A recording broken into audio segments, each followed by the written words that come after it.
الحمد لله الذي خلق الموت والحياة ليبلوكم أيكم أحسن عملا وهو العزيز الغفور. أشهد أن لا إله إلا الله وحده لا شريك له وأشهد أن محمدا عبده ورسوله لا نبي بعده. اللهم صل وسلم على هذا النبي الكريم سيدنا محمد وعلى آله وأصحابه ومن تبعهم بإحسان إلى يوم الدين. أما بعد فيا عباد الله أوصيكم ونفسي بتقوى الله وطاعته فقد فاز المتقون. وقال تعالى في القرآن الكريم: أعوذ بالله من الشيطان الرجيم يا أيها الذين آمنوا اتقوا الله حق تقاته ولا تموتن إلا وأنتم مسلمون. Ikhwati fillah rahimakumullah. Jamaah-jamaah yang sama-sama dirahmati Allah Subhanahu wa taala. Mari kita terus memperbanyak dan memperkuat ikhtiar samawi kita, berdoa kepada Allah agar musibah, cobaan berupa wabah pandemi corona ini bisa segera dihilangkan oleh Allah dari negeri kita. Mengingat semakin melonjaknya kasus orang-orang yang terpapar terkena virus corona saat ini yang melebihi pada fase-fase awal yang lalu. Bahkan di DKI termasuk yang paling tinggi kenaikannya. Hanya Allah yang tahu kapan cobaan ini berakhir, kapan musibah ini selesai. Kalau Allah berkehendak saat ini atau esok hari, Allah bisa menghilangkannya dari kita. Karenanya mari kita terus banyak berdoa kepada Allah. Kita perkuat zikir dan doa kita agar Allah mengabulkan segala harapan dan permohonan kita untuk segera berakhirnya wabah ini, sehingga kita bisa menjalankan kehidupan seperti sedia kala, sehingga masjid-masjid kita kembali bisa melaksanakan syiar-syiar Islam seperti sebelum terjadinya pandemi. Ikhwatul iman rahimakumullah. Tentu ikhtiar samawi ini harus diperkuat, disokong dengan ikhtiar basyariah. Karena terkabulnya doa kita oleh Allah Subhanahu wa taala setidak-tidaknya ditentukan oleh dua hal. Yang pertama adalah ketika kita mampu memperluas area kebaikan kita di dalam menjalankan ketaatan kepada Allah Subhanahu wa taala, baik dalam kaitan hablum minallah maupun hablum minannas. Ketika kita mampu merealisasikan diri kita sebagai seorang yang muhsinin, yang mencintai kebaikan dan banyak berbuat baik dalam keseharian kita, maka kemungkinan terkabulnya doa kita akan sangat dekat. Di dalam surah Al-A'raf ayat ke-56 Allah menyatakan, Inna rahmatullah qaribun minal muhsinin. Sesungguhnya rahmat Allah itu sangat dekat dengan orang-orang yang muhsin, dengan orang-orang yang mencintai kebaikan dan banyak berbuat baik. Muhsinin, perbuatannya namanya ihsan. Ihsan ini sama dengan albir. Jadi orang yang melakukan banyak kebaikan, bukan hanya satu kebaikan. Kalau satu dua kebaikan disebut al-khair. Tapi kalau ketika orang bisa mengakumulasikan banyak kebaikan dalam dirinya, baik dalam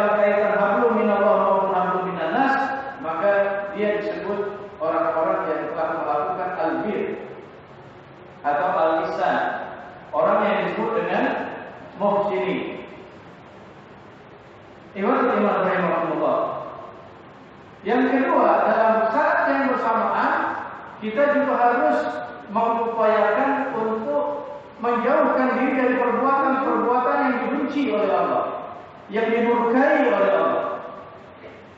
Apa itu? Segala hal yang dilarang oleh Allah, yang diharamkan oleh Allah, itu adalah perbuatan yang dimurkai oleh Allah. Akan sangat tidak berguna segala kebaikan kita ketika kita masih melakukan perbuatan-perbuatan yang diharamkan oleh Allah. Pada suatu saat ada seorang yang berdoa kepada Allah dengan begitu lirik. Rasulullah melihatnya. Kemudian Rasulullah berkata kepada para sahabatnya yang ada di dekatnya ketika itu, bagaimana Allah mengabulkan doa orang itu? Walaupun dia berdoa dengan begitu lirik, kelihatannya begitu khusyuk, dengan baju yang sangat lusuh, menunjukkan bahwa dia orang yang tidak berpunya atau orang miskin. Bagaimana Allah mengabulkan doanya sementara dia masih melakukan perbuatan yang diharamkan oleh Allah, perbuatan yang dimurkai oleh Allah Subhanahu wa taala. Jadi pada dasarnya ikhwati fillah, semua yang dilarang oleh Allah, diharamkan oleh Allah adalah perbuatan yang dimurkai oleh Allah. Tapi ada dalam kesempatan khutbah kali ini ada 3 perbuatan yang sangat relevan untuk kita sama-sama menjauhkannya saat ini. Dalam hadis Bukhari, Rasulullah SAW menyatakan, Inna Allah kariha lakum salasan. Sesungguhnya Allah sangat membenci kalian dalam 3 hal. Yang pertama, qila wa qala. Allah sangat murka, sangat membenci orang-orang yang suka membicarakan perkataan-perkataan yang tidak jelas sumber kebenarannya. Kalau dalam bahasa agamanya, don. Kalau dalam bahasa populernya, gosip. Apalagi hoax. Baik secara langsung maupun melalui chatting di media online. Ini namanya qila wa qala. Jadi 15 abad yang lalu Rasulullah telah mengingatkan hal ini. Kenapa? Karena pembicaraan qila wa qala ini yang tidak jelas junturnya ini mengarah kepada 3 hal yang berbahaya.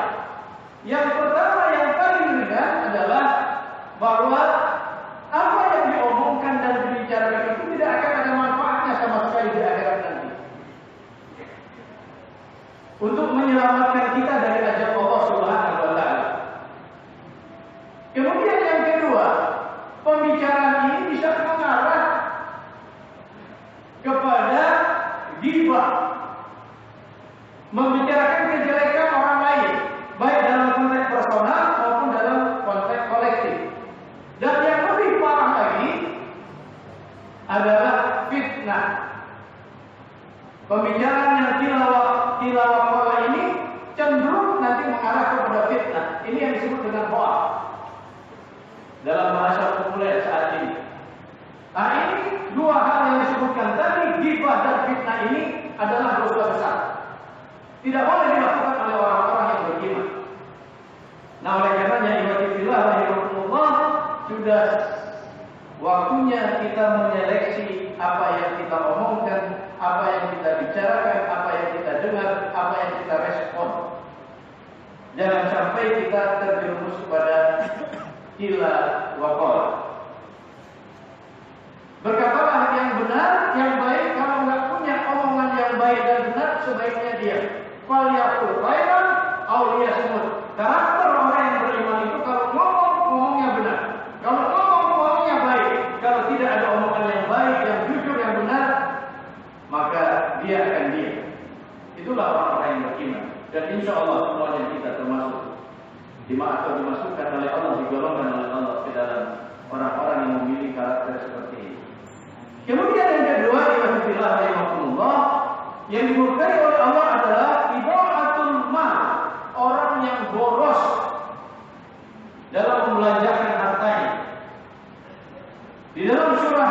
Israil, Allah menyatakan, Allah berfirman, wala tubadzir tabdzira, dan janganlah kamu hambur-hamburkan harta kamu secara boros.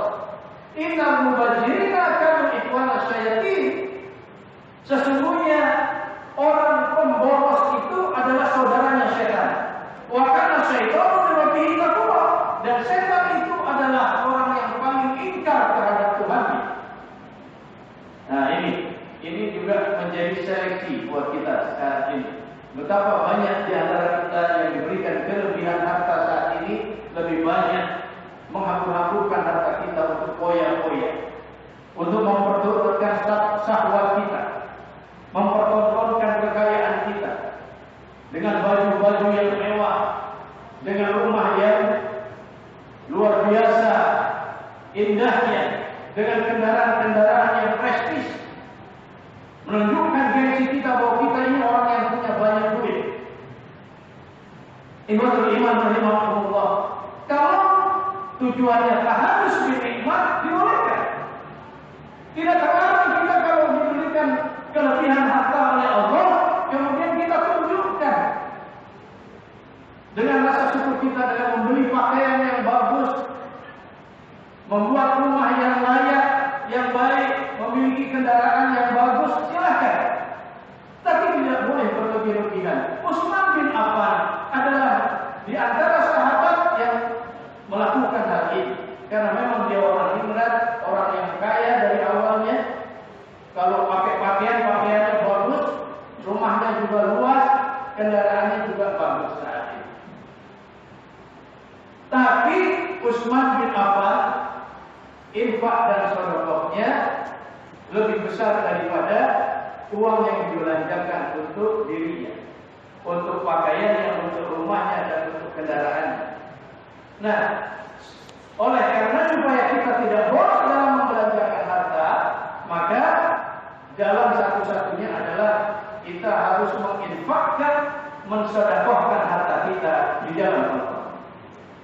Inilah yang diperintahkan oleh Allah di dalam surah Al-Baqarah ayat 195.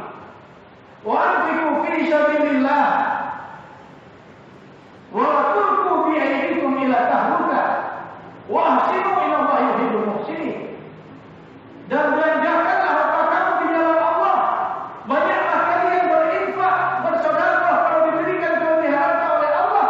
Jangan kamu benarkan diri kamu di dalam kerusakan. Maksudnya tadi membelanjakan harta secara foya-foya tidak ada manfaatnya untuk akhirat kita. Tapi wa'asinu, berbuat baiklah kamu dengan harta kamu itu kepada sesama manusia, karena Allah sangat mencintai orang-orang yang berbuat baik seperti itu. Ikhwatul iman rahimahumullah. Kondisi saat ini menuntut kita orang-orang yang berpunya untuk banyak bersedekah, berinfak, karena dampak dari virus corona ini, wabah corona ini, secara ekonomi banyak membuat saudara-saudara kita tidak berdaya saat ini. Banyak yang di PHK, yang akan berhenti dagangnya. Inilah saat yang tepat kita untuk banyak berinfak dan bersedekah agar saudara kita bisa kita ringankan bebannya di dalam menghadapi wabah pandemi corona ini. Kemudian yang terakhir, yang ketiga, yang membuat Allah murka kepada kita menurut hadis Imam Bukhari ini adalah kasratus su'al, banyak bertanya dalam masalah-masalah agama, dalam hal-hal yang diperintahkan oleh Allah, yang tujuannya untuk ngeles. Ini yang dalam bahasa Betawinya disebut ngeyel terhadap perintah Allah. Apa saja yang diberitakan oleh Allah, banyak ditanya, banyak bertanya, banyak dipermasalahkan. Ketika diperintahkan untuk sholat di masjid berjamaah, ada saja alasan, banyak saja argumentasinya. Ketika diberikan untuk berinfak, banyak bersedekah. Ketika diperintahkan melaksanakan ketaatan yang lainnya, banyak omongan-omongan yang tujuannya adalah sebenarnya dia menghindarkan diri untuk melaksanakan perintah ini. Apalagi kalau kemudian diiringi dengan sikap membangkang. Ini justru akan lebih diberkahi oleh Allah Subhanahu wa taala. Apalagi menentang syariat Allah.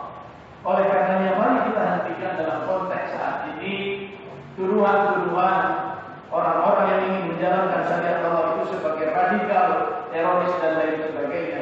Dalam kondisi pandemi seperti ini kami memprihatinkan.